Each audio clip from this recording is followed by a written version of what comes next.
Welcome to Let the Engineers Speak Selectors, presented by Applitools. We are very honored today to have Christian Bromann, Filip Hric, and Andrew Knight joining us. Up first, Filip Hric. Filip teaches testers about web development and developers about testing. He writes blogs, conducts workshops, and speaks on testing all around the world. An instructor at Test Automation University and Egghead.io, Filip also hosts live online workshops on Cypress at philiphric.com. Next, we have Christian Bromann. Christian is the founding engineer at Stateful, measuring and improving developer happiness every day a bit more. An open source and open standards advocate, he is a cross-project council member at the OpenJS Foundation representing WebdriverIO. And finally, our moderator today is Andrew Knight. Andrew Knight is the automation panda, the principal developer advocate at Applitools, and the director of Test Automation University. An avid supporter of open source software, Pandy is a playwright and ambassador and the lead developer for boaconstrictor.net, the screenplay pattern. Thank you so much, Pam, and welcome everyone to Let the Engineers Speak Selectors. Filip, Christian, thank you so much for being willing to show up today and show your stuff for your respective tools and frameworks. We love them all. We're glad you're here. So to set the stage, how this is going to roll is we are going to look at a common pain point that pretty much anyone who's ever done web UI testing has felt. How to locate these gosh darn web elements. Oh my gosh. So to be clear about words and definitions here. I know we can talk about elements and locators and selectors. I want to give some careful definitions to kind of frame our discussion. When we talk about selectors, a selector is a text-based query used for locating elements. So selectors could be things like CSS selectors or XPaths, or even things like an ID or as simple as a class name. And in some more of our modern frameworks, you can even use things like text selectors, like what's the text inside of a button or something. So the selector is that text-based query. A locator is an object in whatever tool or framework you use that uses the selector for finding the element on the active page. And the element itself is the entity on the page that exists. An element could be a button, it could be a label, an input field, a text area. Pretty much anything in HTML that you see on a page is an element. And so locators use selectors to find elements. That's kind of how the wording works. Now, a lot of times we may say selectors and locators interchangeably, and for most purposes, especially in more modern frameworks, that's okay. But just so we have a clear understanding of what that's going on, we're here to talk about selectors and locators and the pain of trying to get elements the right way. Because in the simple cases, there may be a button on a page and you can just be like, oh, let me use the ID and get it. But what happens if that element is stuck in a shadow DOM? Oh, what if it's an iframe? Oh my gosh, we have to do special things to be able to find these elements. So in today's session, we are going to have Christian show how to locate web elements using WebdriverIO. He's going to show all the good stuff. Have a little bit of question and answer around that. Then we're going to flip it over to Filip. And Filip is going to show how to do pretty much the same thing, but in Cypress.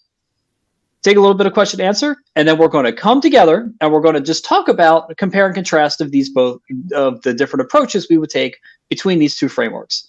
This is meant to be collaborative, not competitive, right? This is meant to really showcase and highlight the awesomeness that we have with modern frameworks and tools available. Also, if you want to learn more about any of these tools frameworks like Cypress or WebdriverIO, or specifically web element locator strategies, be sure to check out Test Automation University. We have courses on all of it. testautomationu.applitools.com. If you haven't seen it yet, definitely head over there after the webinar. Great stuff, great place to learn. All the courses and content are free. So with that, I'm going to hand it over to Mr. Christian, who is going to show us how to do web element locator strategies in WebdriverIO. Take it away, friend. Awesome. Thank you so much for the introduction. Let me share my screen. Awesome. So what I'm going to do to set a little bit the stage here. before this webinar, we talked about which app we want to test, and we used the Trello application. And what I did here, basically what you see here is WebdriverIO component test. I basically loaded the whole, because the whole application is written in Vue.js, I loaded the whole application as a component into the web browser because it allows me to work with WebdriverIO in the console, and that allows me to easier show you how to find certain elements on the page. But because I have the WebdriverIO console and the DOM right next to me, and it's very easy to work. So what you see here is the WebdriverIO test that already has been running. It's currently in watch mode, so it watches for changes in my test file, which I'm not going to do. I would just work from the terminal here, from the console, so I can do things like, give me the title of the browser, and WebdriverIO, uses WebdriverIO to do all this fancy stuff. Let's get started with selectors, right? So during the course of my talk now, I will just walk through the application and, explain how I would find certain element on the page. And our goal is to just create a board, add some items, and do some other funky stuff to expose struggles that you might have finding elements on the page. So the first, obviously, is we want to start creating a board. What the user would see is like an input element here. So a general way to start building or writing a test is that I would inspect that element, and I see in my DevTools there's an input text here. So there's various ways I can now query for that input. If I look at the DOM node, I see it's an input element, so I can say, the WebdriverIO has the way to fetch elements of WebdriverIO is the $ or $sign commands, depending if you want to fetch one element, the first element on the page, or all elements. So with the $sign command, I can say, okay, find me an input, and for the sake of your demonstration, I say get me the HTML of it, and it fails because I'm not able to write input right. So there we go. I find this input. It's the one that I see here. But using an input as a selector would not be bad, would not be good, because there could be more inputs, and then I would fetch the wrong one. So we could go ahead and say, we could use a CSS class called px-2. That would find the input as well. But using this CSS class would be bad as well, because this application in particular uses Tailwind, and all these classes are meant to, style an element, not really to find it. And then there's another interesting way to query elements, which is using a property. Any kind of property you can use. I could use the name of the input. I could use the data attribute here. So let's go with the placeholder here. So I could say it's still a CSS query here, a CSS selector. So find me all inputs with the property placeholder name of your first board. And this is the way I would suggest doing things. Not particularly finding elements by using the property, but using the accessibility selectors, the accessibility properties of an element. WebdriverIO has a more simplified way to do that by saying area / and then the accessibility name of the element, which is here, name of your first board. So this gives me the element as well, and it's much better as selector because it's actually what the user is seeing, and this is particularly important when you deal with input elements, buttons, and all that stuff. Accessibility selector is the best selector you can pick because this is actually what the user is going to interact with and sees. And it's not important, whether or not your web application that you're building is should be meant to use by accessibility devices. It just helps you as well to build end-to-end tests. The great part about this is, every element has, Chrome helps with finding the accessibility selector for every element. So if we open the accessibility tab, we see that, the accessibility name is name of your first board. So your standard way of finding selectors is basically use the accessibility tab, check the name of the accessibility name of the element, and use the selector there. And bing, bada, boom, you find the element that you find, that you look for. Just to note, WebdriverIO actually not uses the accessibility API of the browser. It uses complicated XPath. I can show you that in a second, just to be full transparent. you see WebDriver uses very complex XPath to find the accessibility name according to the accessibility W3C spec. That means that Chrome actually uses a different way, a different way to compute the accessibility name. So it's not 100% the same, but WebDriver does a very good, like I've tested a lot, and there's a very good, it comes very close to the actual implementation within Chrome using XPath. So I would suggest this is the way to go. Okay, let's move forward. Let's remove that. Let's actually set the value and say, let the engineer speak. And so the next thing a user would do is press enter to create the board. To do that, I need a little helper, which I import from WebdriverIO. So I fetch this from the WebDriver package. In your actual test, you can just write WebDriver straight away. So now I have a key helper, and I can write, okay, browser.keys,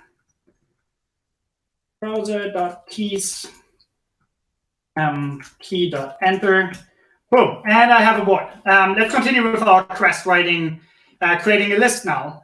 We do the same. We inspect the element. We just make it short. We check the accessibility name. It's set as add a list.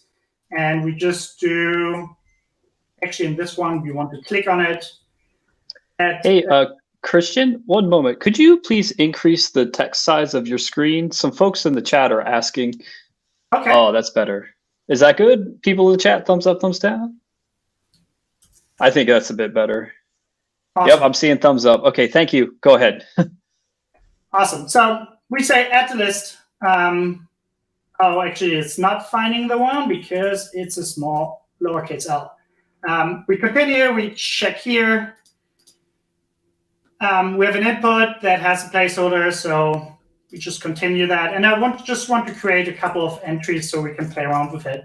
Entry list title, and we set value, talk about selectors. It's not finding that because I just copy paste. I'm really bad.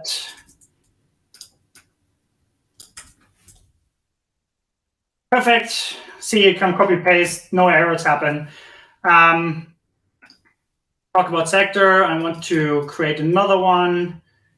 So this one should be a button, right? It's not very accessible here. So I cannot use an accessibility name. It's empty. Another way to approach this is now we know that this div has a text, right? So it has an SVG, but the inner text of the element is add another card. So for that, WebDriver has a command, a selector that allows you to put in the element that you're looking for, a div in this case, which has a text called add another card, or if it has a text that contains something like another card, it would find the same.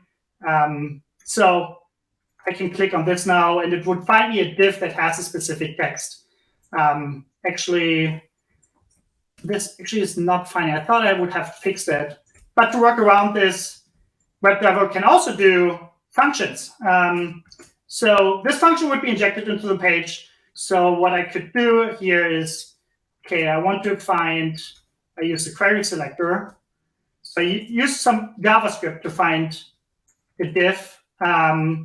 Actually, let's find all divs and say, find me the div. Find me the div that has an inner text. That has no children. Oh, that have an inner text of add another card. That fails. Oh, I thought that would work. Let me just copy something out of the test that I prepared. One sec. So I just make this easier. Another thing you can do is, oh, it already exists. Interesting. Then we talk, when we say 3. Now the text is running. The test is running in the background. So this basically helps me to add a locator strategy. If I come up with something where I cannot fetch an element, but I know some JavaScript tricks to get to it, a reliable way to use JavaScript to get to it, I can use this add locator strategy. So in this one, basically, queries all diffs on the page and filters them and finds all the children that has, all diffs that have no children, and an inner text of a selector that I provide. And now I should hopefully be able to query that following the shadow $ command, which allows me to access the custom locator strategy that I've defined here. What is going on? Shadow. Okay.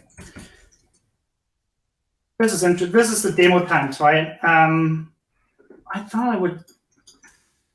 Otherwise, I will move on. Wait, or I just copy it from my text. 1 sec.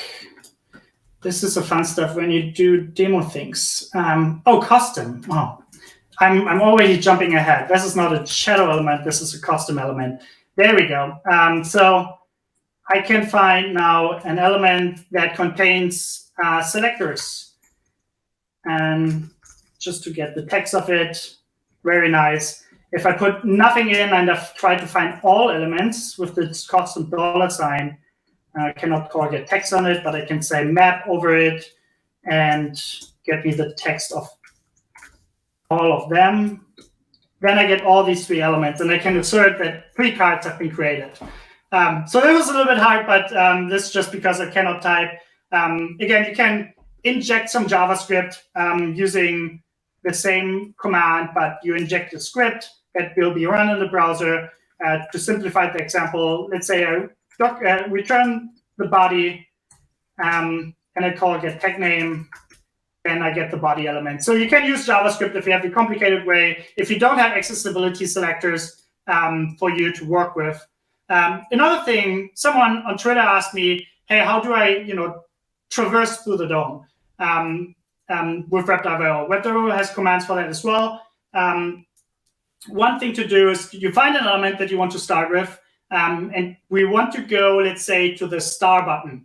And so one way to do this is, again, I'm going to find an input that has the name of board title. This would be, actually, it has no accessibility name, so I go with the attribute selector. So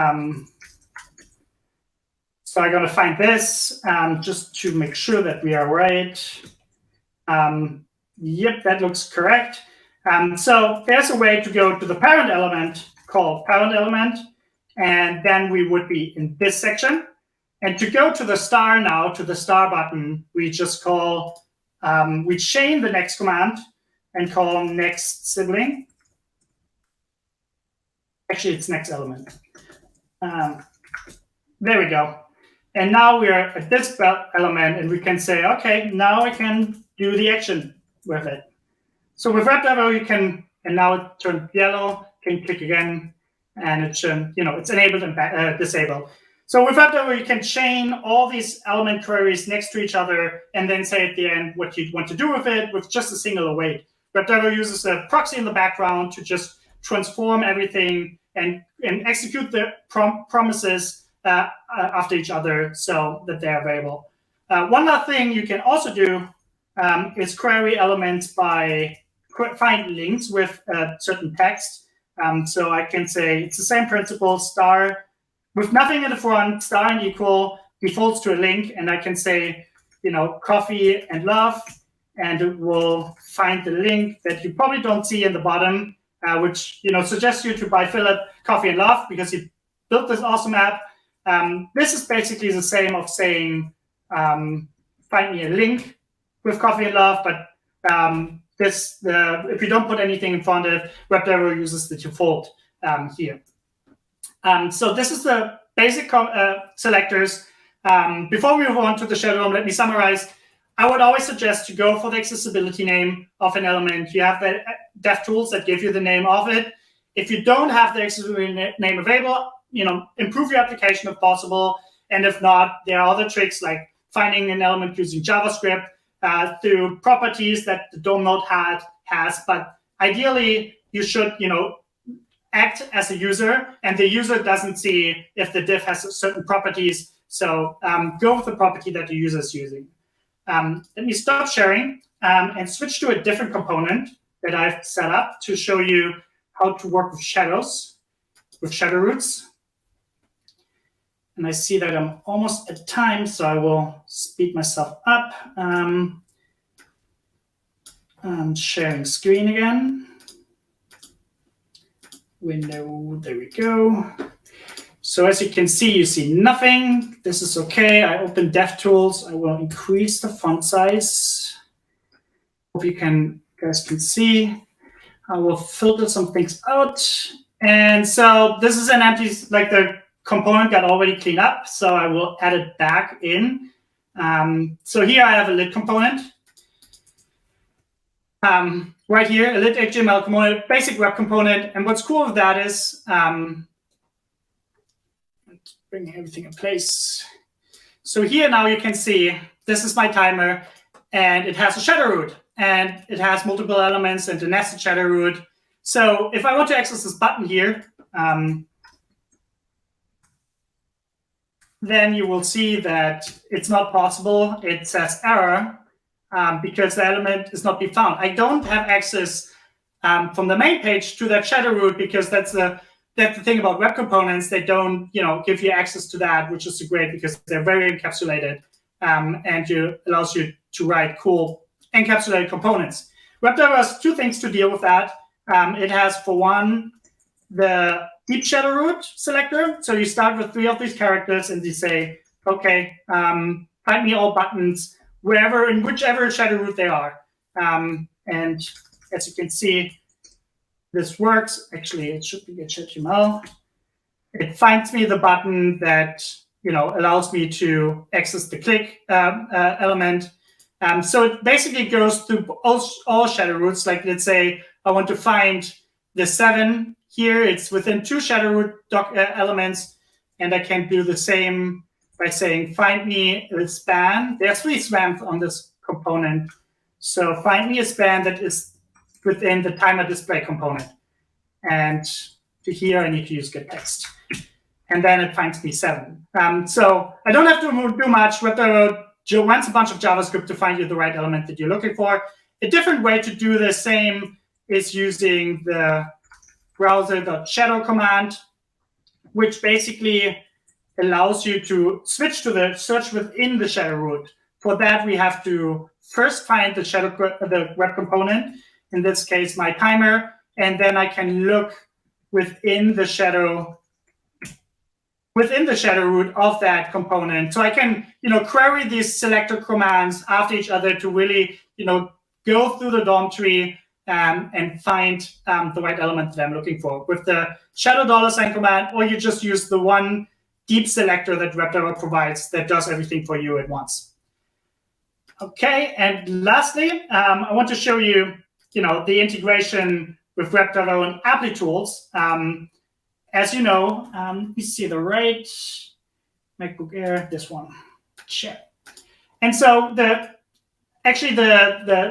all the information and tests are being shared, so you can run the shadow element actually on the playground. Here we access an iframe within the shadow root first, and then we switch to the iframe and do all these automation to it.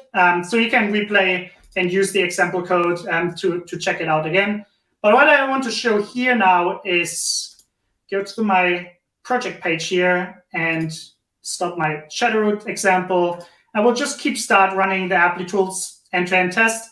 And the Applitools end-to-end test is actually running the unit, my WebdriverIO as an end-to-end test suite. And here, whenever I run the Applitools spec file, what's needed to integrate with Applitools is importing the Applitools service that is provided by the SDK. And it does a fantastic job of doing everything you need to send up your images to the Applitools platform. So you just import it as a service. You push it to, or you add it to your service list, configure to your liking, and that's it. Your tests can pretty much be simplified after that. You can remove some of the assertions because Applitools does this for you. If the application is visually correct, then it mostly means that it's also functionally correct. Because if my click on the submit button wouldn't have worked, I wouldn't see my empty board. So at the end of the day, I can switch back to my Applitools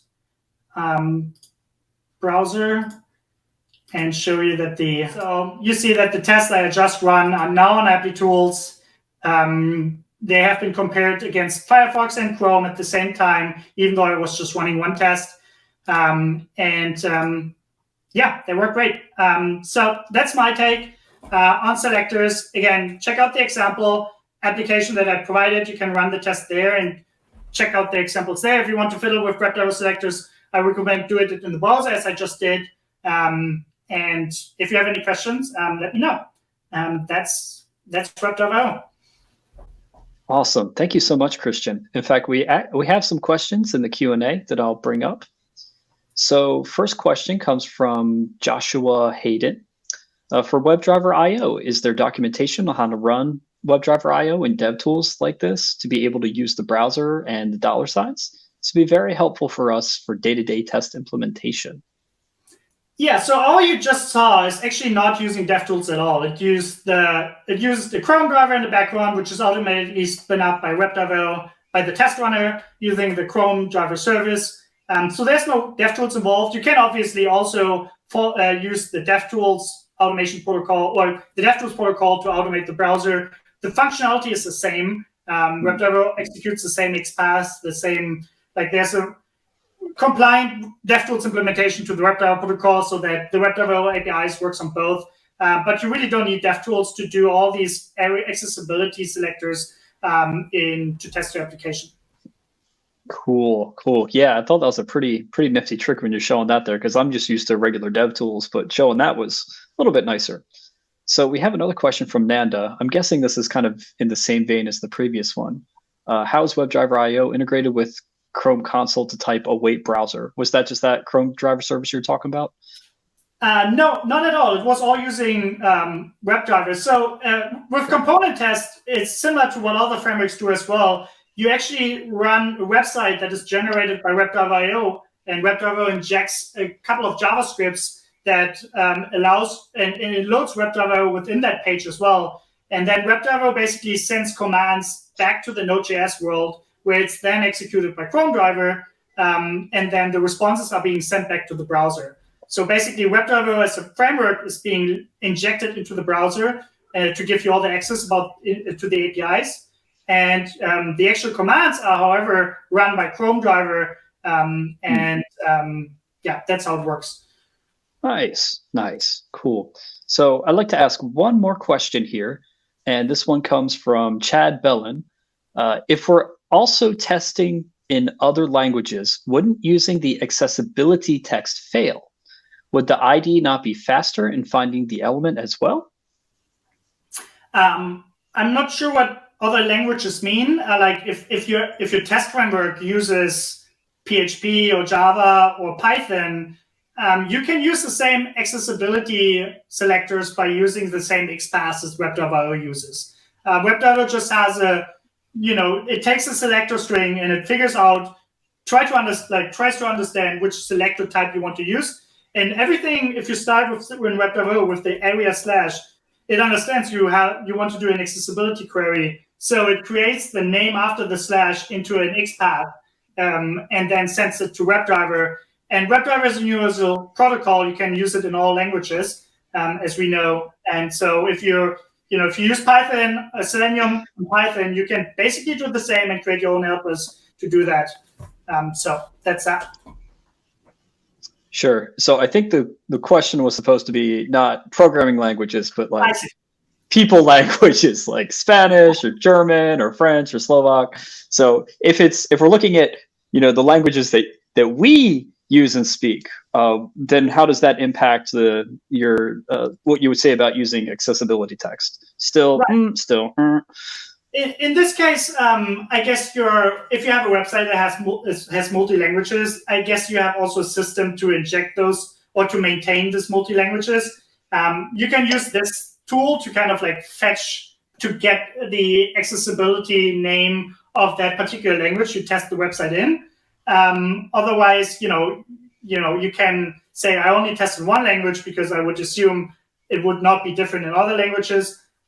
Or you have like you create a library or like a JSON file that contains the same selectors for different languages, but the same accessibility name for different languages, and then you import that JSON to your test, and just reference to the label, and have it in the right language. So there are ways to go around it. I would anyway, like it would make it a little bit more difficult in different languages, obviously, but still from the way to maintain end-to-end tests and maintain tests in general, I would always recommend accessibility names and accessibility labels. Interesting. Okay, cool. Well, thank you for that perspective. That's really interesting. I know localization can be a bit of work to do. I've done it myself on small projects. One time I had to do an app between English and Chinese. Oh my gosh. And then I was at my previous company, they had a huge application that years later they decided, oh, we need to add, Canadian French and Spain Spanish. And it's like, oh gosh, that could be a whole nother webinar. We won't go down that. But thank you, Christian. I really appreciate all that insight. Before we flip over to Filip, though, I want to bring our polls up. We had some polls available for y'all in the audience to answer. And so first poll was, should we still use XPaths as locators or selectors? It was, yes, it's great, or no, it's terrible. I'm curious to see what y'all said here. So is the poll over? Hold on one second. Let's take a look.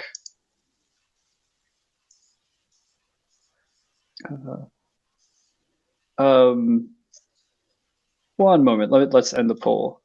Oh, still running? Oh, okay. Still giving folks a few more minutes. Okay, there it goes. Sorry. We're having some technical difficulties, I guess. No worries. So, interesting split here. 103 of you all voted. Roughly 2/3 said, sure, XPaths are fine. And about 1/3 said, no, terrible. So I'm going to flip this over. Filip, Christian, and we'll let Filip go first. What are your thoughts? Well, I'm actually going to mention this in my talk. So I chose the B option, although I wouldn't be so bold as to say they're terrible, but there are better ways, and I'm eager to show them to you. So that would be my answer. Awesome. So we'll wait for yours, but go ahead, Christian. Yeah, as you can see, XPaths can be very powerful, but you also saw the XPath query WebdriverIO generates. So it's also very complex, and you can get things wrong very easily. If your tool, XPaths has a bad, like people talk bad about XPaths because it used to be very slow. The browser engines have evolved, and finding a complex XPath within an application is not as slow at all anymore. So there's nothing to say about speed of execution. Again, it can be complex, and people might get it wrong. WebdriverIO uses this heavily to provide you great selector commands and selector features. But you can do the same as well if you make sure that you test your XPath integration if you choose to. Awesome, that's good insight. I very much agree with you, Mr. Christian. Like, I've always recommended XPath be kind of the last choice, or one of the last choices of selector types you might want to use, because it can get pretty complicated. I mean, it's basically its own little domain-specific language if you think about it, and they can go. It's very powerful. You can uniquely identify any element on the page, but a week after you write that thing, you could just be gone. Awesome. All right. Cool. So yeah. So let's go to our next poll, and we'll give folks about a minute or so here to answer this one. should we use text-based selectors? And when we say this, it would be like, if your button says click me, doing a selector just on that text click me. Is that good practice, or is that something we should avoid? So give folks a moment. Again, I'm curious to hear what the audience says. I'm also curious to hear what the both of y'all say.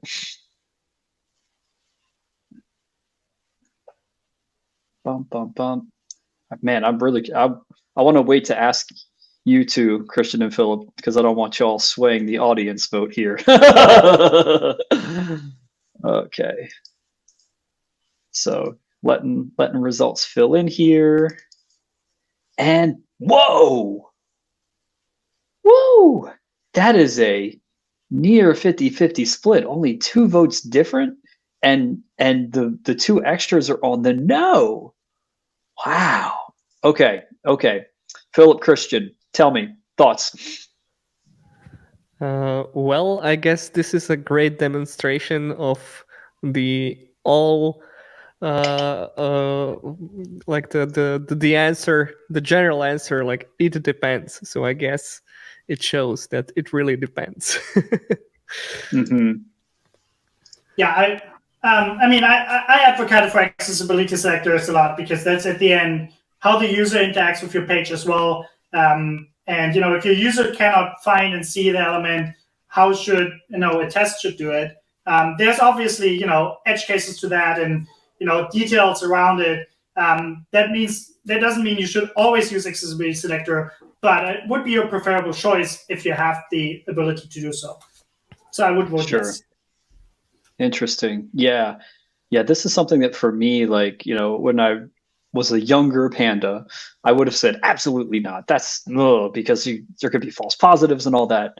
Now, I side very much with the Python principle: simple is better than complex.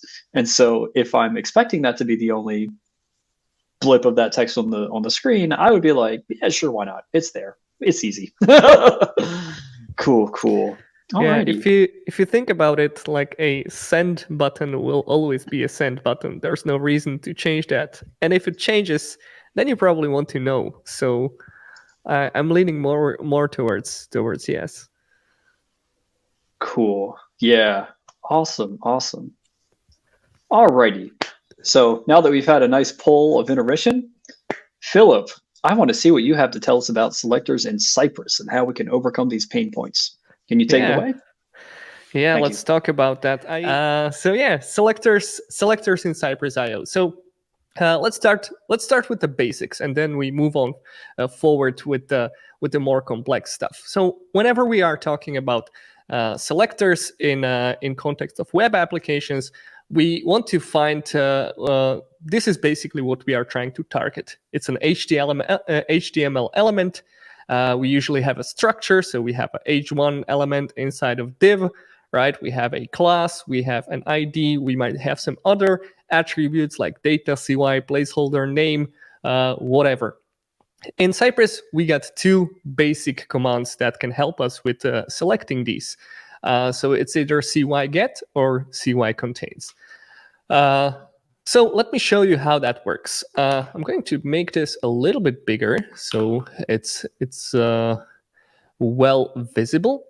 But here on this page, here on my screen, I have my VS Code on the left side, and I have my Cypress running in graphic user interface mode or open mode on the right side. And in my test, I'm running different kinds of selector strategies. So the first one that I'm using CY_get is using the h2 tag. So I think I had h1 on the slide. Here I have an h2 tag.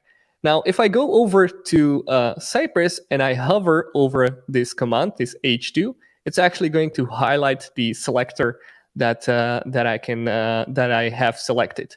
If I'm struggling with finding the right selector in Cypress, there's this really nice tool for finding a selector. Basically, works like inspect element tool, but you don't have to open the DevTools if you don't want to.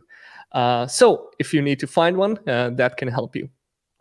if you take a look into different selectors that we have here, so here we are using the class, here we are using the ID, here we are using the attribute. The whole syntax that we're using in these get commands is basically just CSS selectors. So if you have ever worked with CSS, you did some styling or played with some page, you may already know these. So even if you are selecting a board, element with a class of board, you prefix that with a dot. You can even write more complex selectors, like find me an H2 tag that's inside the element that has the class board. And options are endless, right? If you ever worked with CSS, you know that you can pretty much target any element you like. Now, another strategy that we have in Cypress is selecting elements by the text. Now, this, we just had a discussion whether that is good or bad, and I will let you decide whether that's good or bad. I'm more leaning on towards yes, because those were basically the situations that I was in. Mostly using the text was okay, not all the time, but in terms, in cases like login button, sign up, send, OK button, these usually need to have those texts. And a big thing in Cypress is its easy readability. So you can read this test very easily, right? Get me an H2 element, get me a class board element, get me an element that contains my shopping, right?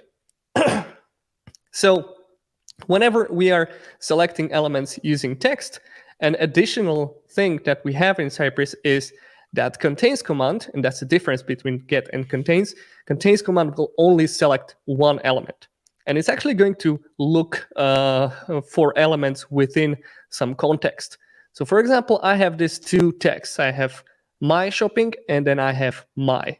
But we can see on our page, hopefully you can see that we have the text my actually twice on this page. So which one are we going to select with the contains on line number 11? Well, it's actually going to be my boards. So that's something to watch out for. If you want to be more specific what kind of element you want to select, you can actually combine these two approaches, selecting a CSS element and specifying the text which you want to find. So on line 12, where I'm using cy contains with a class board and a text my, I'm actually specifying that I want to find element with a class board that also contains the text my. So now it's targeting the other element. All right, so these are the basics, right? The two ways of selecting our elements using either the CSS selector or contains. Now, what about some other selector strategies, right? What about XSpot? Well, Cypress actually has a plugin. So Cypress is known for the simplicity of commands and also for the pluggability. Some people love that. Some people are not so happy with the fact that you have so many plugins. I actually think it's a good thing. But when we are talking about XSpot, there's actually an official plugin maintained and created by Cypress team. So if you install that, you will get the ability to select elements using XSpot. And this is how that looks side by side. Now, as I mentioned, when we had the question about XSpots, whether we should use them or no, I was leaning more towards the second answer. And the reason for that was is demonstrated on these pictures. You can use XSpots, but they may be harder to read. Maybe these are not the best examples, but they are doing the same thing. The XSpots, the cy XSpot command that's using XSpot to select an element is doing the same thing as the same command on the right side. Now, I believe these are much more readable, but then again, whatever you prefer. My personal recommendation is that you don't really need to use them, because XPaths can be really powerful in traversing the DOM structure and selecting different elements. But we have some options in Cypress as well. So let me go to the next test and open that, querying selectors. Now on this page, I have, maybe I'll just make it a little bigger for a moment so you can see. So I have this Trello app and I have two lists, and this is my shopping list, right? So on the left side, I have a groceries list. On the right side, I have drugstore list. So I have a couple of these cards. Now, how do we select each one of them? So for example, we can try to find the last card by doing this pair commands. So the strategy I'm using here is that I'm first using get command to target cards, and this will essentially return all three cards for me. So you can see that indicated over here. When I hover over my get command, you see that all three cards are selected. When I decide to select the last card, it's going to filter out the last card, on which then I can do some action. For example, click on it, right? Or make an assertion, whatever is the important thing in that test. But I can also traverse up. So in this next example, I'm trying to target a parent element. So I'm using text to select the card, the same one we have here. So we have highlighted the soap card, and now we're looking for a parent element, and we are using a CSS selector to target a parent element there. So the next command in here is going to select our whole list. So we can traverse from top to bottom, but also from bottom to up. And then also, if we are trying to select the next element or a previous element, that's what we can do pretty easily. Now, these elements, if you have ever worked with jQuery, these commands are actually something you might already know, because Cypress comes with a couple of bundled tools, and jQuery is one of them. So these previous, next, parents, find, last, etc., these are all coming from jQuery. Actually, the get command is coming from jQuery as well. So these give you a lot of options, and as a bonus, they're much more readable. Now, I want to show you another interesting situation. So in this test, in the second test, we're going to be dealing with a flaky situation. So what I did here is that I added evil code. Ho, ho, ho. So this one, what's that going to do for me is going to load my cards randomly. So I'll save my test and watch what happens. So you can see my cards, my lists are loading. And now these cards are going to load. One list is going to load first, and the second one is going to load second. This might be a situation you are dealing with often, right? DOM is going to be flaky because DOM is pretty much always flaky, right? Things get loaded, things get re-rendered, and stuff like that happens. Now, with Cypress version 12, there was this really great update to Cypress that is going to make sure that when we are selecting an element and we have an assertion about that element, if the assertion does not pass, we are going to re-query our DOM again. So in the background, this should command, this assertion, and our querying is interconnected.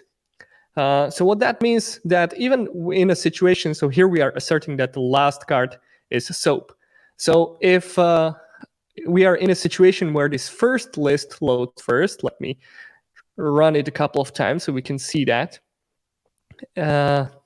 Well, again, now you can see the fun of live coding. All right, so now we can see this first list loaded first, but our test did not fail.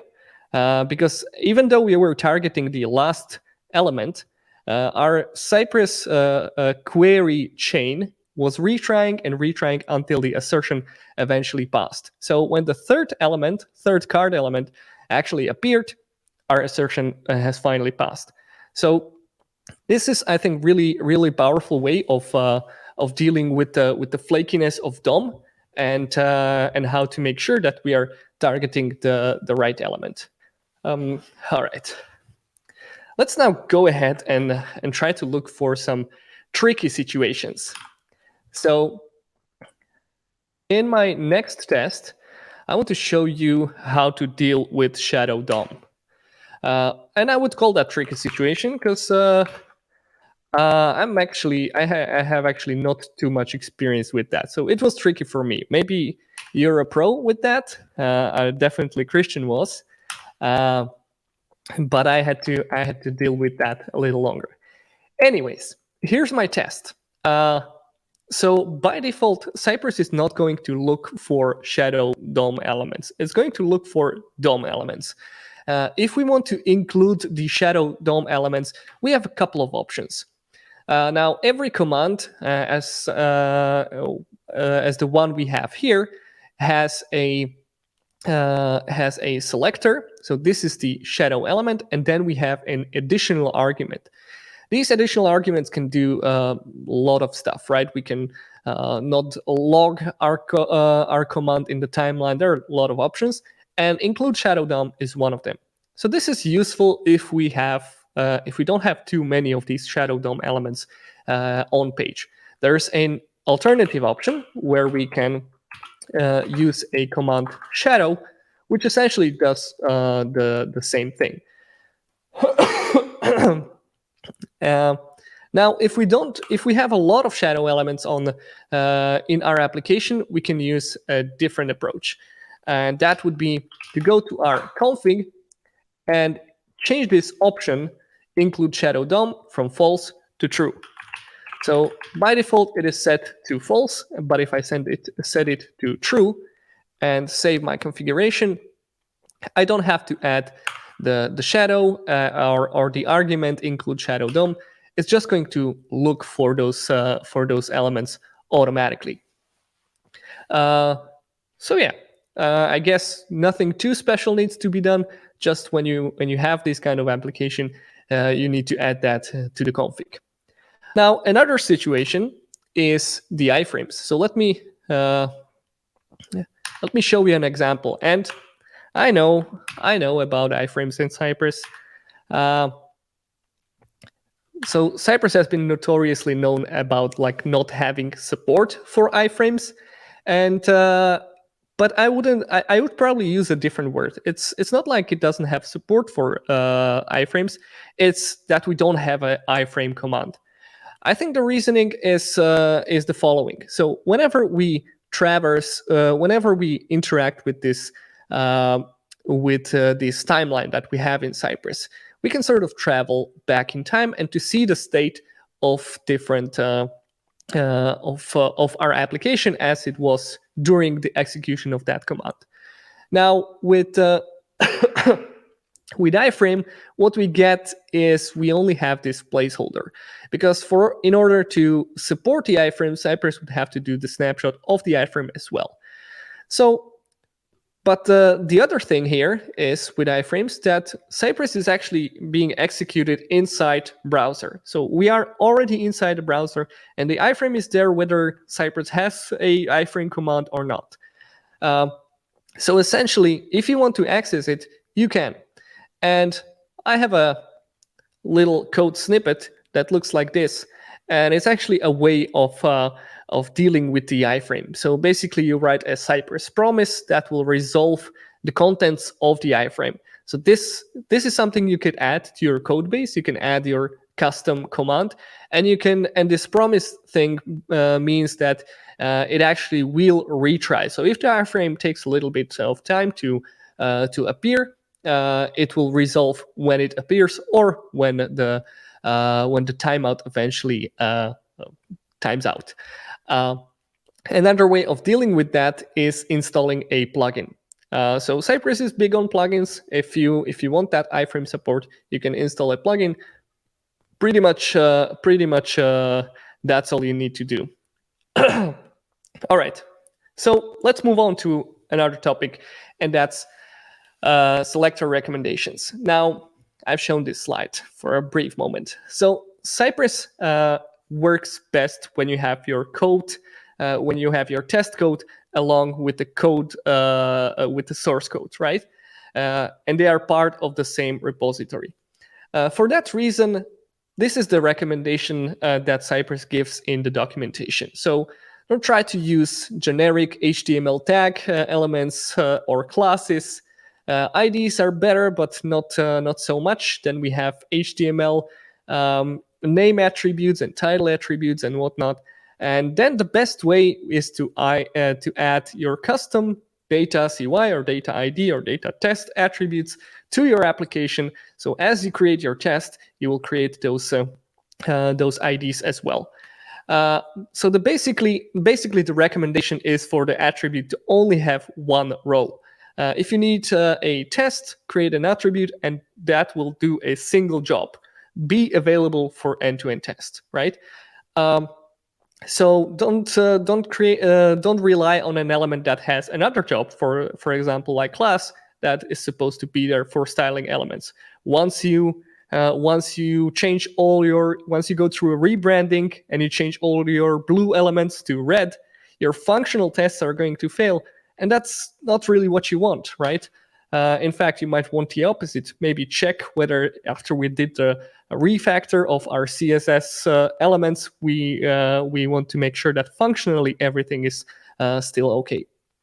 So there's also an interesting debate about selectors. So Cypress does not really recommend using attributes like name or title, but there's a whole library based on that usage, and that Cypress testing library. Christian was talking about the whole accessibility thing and how that's important, and I have to agree with him. So there's a very popular Cypress testing library which sort of does two things at once. It tests functionality as well as accessibility.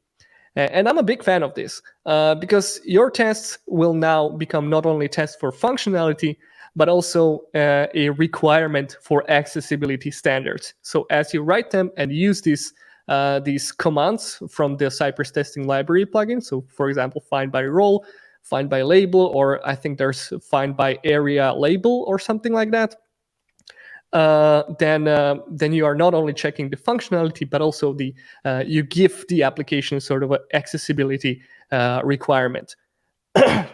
So there are two blog posts about selector strategies. One was written by me on how to structure a big project in Cypress, and I share how I approach this problem. But I really recommend you to check out Mark Noonan's blog post about writing strong front-end test element locators. He's an engineer at Cypress, and he wrote a really nice long-form blog post on this. So yeah, and he's very big on accessibility and has a really nice strategy built around that. But we can go even beyond accessibility and functional tests, and we can add visual tests into the mix as well. So with visual testing, you can I'm talking about Applitools now. So to add visual testing to the mix, you can basically go ahead and install another plugin. So that's like the third one that I'm mentioning today. And the installation is pretty simple. You just go npm install the tool. And then of course you do the registration. You copy your API key, which you should never just share with 1,500 people. But don't worry, I have rotated that, so it's no longer valid. And basically, the visual testing will have three parts. First thing you will open your eyes, then check the window, and then close your eyes. So selectors can come in play to this as well. When you are in a situation when you do a visual check and your content changes, right? So here, not sure how well is that visible, but there's this purple thing going over my text, and you can see that on left. Maybe you can maybe see that there's a new board on the left side and there's my board on the right side. So everything should still be passing, right? This is not a bug. This is just different data. So what can we do about that? Well, Applitools is being really intelligent about that, but we can help it with our own ignore regions and use selectors for that. So in here, I have an example where we have CY open, CY eyes check window, and in here we are showing the ignore region and telling which selector it should ignore. So here I'm ignoring H1 selector, but you can choose a bit better strategy and add this custom hide in Applitools class to your to all your elements that you want to hide, and Applitools will automatically ignore that. So your test will look something like this in the end. So we're ignoring the H1 element or H2. I forgot which one was it.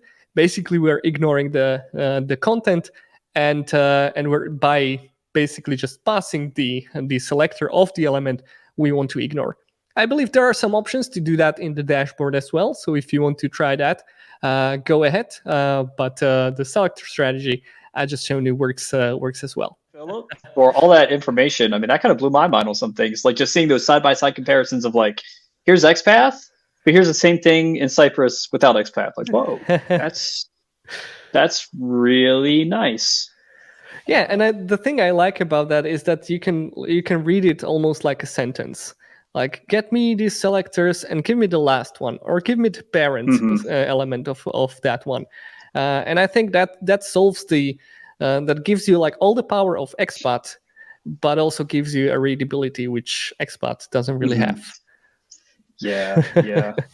I mean, XPath has some twisted sense of readability.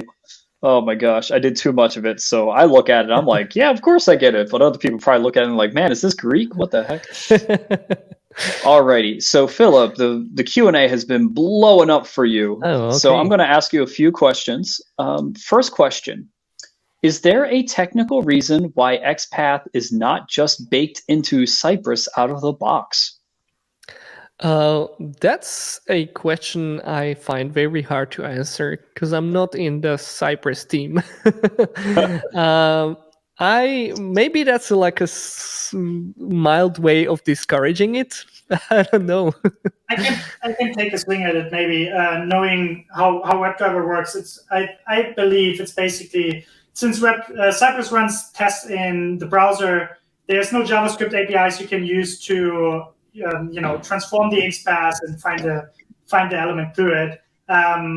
So you could use DevTools, that's Puppeteer and Playwright usually do it. There's a DevTools capability that allows you to do that, and maybe Cypress can leverage from that. But I think it's just because the web APIs don't allow you to use XPath or to do something with XPath.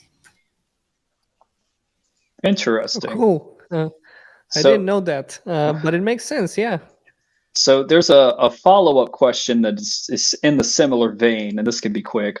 Hi, Philip. I was recently working on XPaths in Cypress. I understand Cypress-XPath is deprecated, and I was suggested to use @Cypress/XPath. Is that the case? Should people be using the other? Is this nonsense? What's going on, Philip? I don't know. Like some of the packages, I know this was the situation for Cypress grep package, which can like grep your test, so you can just run a subset of your Cypress test. It was a situation that it was a standalone plugin, and then they sort of moved it inside the Cypress repository. So now it's like @Cypress/grep. So I believe the situation with XPath might be similar. So I guess that's what happened. Okay, got it. So another question here. What are your thoughts about using the React testing library plugin for locating elements in Cypress using their accessibility roles and names, like find by role, find by label? I believe, I haven't been using the testing library a lot, so I am not really sure whether if when you are referring to React testing library, you are talking about something else, because there's this testing library which is like a huge project, and it has these different sub-projects. So one is the React testing library, and there's Cypress testing library, and they basically have those commands inside this find by role, find by placeholder, etc. So I think the Cypress testing library is just implementation of the thing you are mentioning. So what's my opinion on that? I'm a fan. Like I said, I'm not using it right now, but yeah, it does two things at once. You can check your functionality as well as accessibility. So if your test fails, it might be annoying, but it also might mean you need to work on the accessibility of the app. So I recommend it. Alrighty, so let's broaden this out a little bit. Next question could be for either of you, but I want to hear from Christian first. So, stance or opinion on div.board versus .board for CSS selectors? I would always prefer, obviously, the first one, as it is more specific. Anyone could add another board class name to an input element or whatnot, and so being very specific is always usually the best way to go. My recommendation. Filip, you got any thoughts? Not really. As I mentioned, I prefer more like adding own custom selectors, so I don't think I would have this dilemma too often. I would maybe just do .board, but that's like just a gut feeling. Like there's no reasoning behind that, so don't quote me on that as a best practice. No worries, no worries. So here's a question from Samir. How can we find out if an API call has executed when we click on an element? Oh, that's a good question. Like in Cypress, it's really easy. There's this CY intercept command in which you can define the URL or the method or any kind of details about the API call. And you need to make sure that you put the CY intercept command before the click happens. So if the click triggers that API call, you can then use CY wait and basically refer through alias to that API call. I suggest you take a look into intercept command in Cypress docs. Okay, cool. Yeah. Same with WebdriverIO has mocking capabilities, so you can look into when a certain URL pattern has been called by the browser. Unfortunately, this is currently based on DevTools because WebDriver, the first protocol doesn't support it. We're working with the browser vendors and the new WebDriver BiDAP protocol to get mocking of URLs and stubbing and all that stuff land in the new browsers, and so it will be available across not only Chrome but also Firefox, Safari, and so on. Got it. Yeah, awesome. So here's another question regarding iframes from Nanda. Is it possible to select elements from iframe and work with iframe like normal? I know iframes are a bit tricky to work with, but thoughts here? Well, I don't see why not. Like, as you mentioned, it is a little bit tricky. Alternatively, iframe is just another location, so it will always have a source pointing to a URL. So alternatively, if you are going to do a lot of testing within that iframe, maybe you just want to open that and test the page that is being iframed. It would be a good thing to consult with developers to see if there's like communication between the iframe and the parent frame, if there's anything specific that needs to be covered. But if you do like a lot of heavy testing, I would maybe suggest just to open the URL that the iframe opens and test that.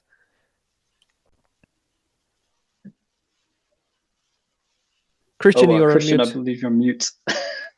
Sorry.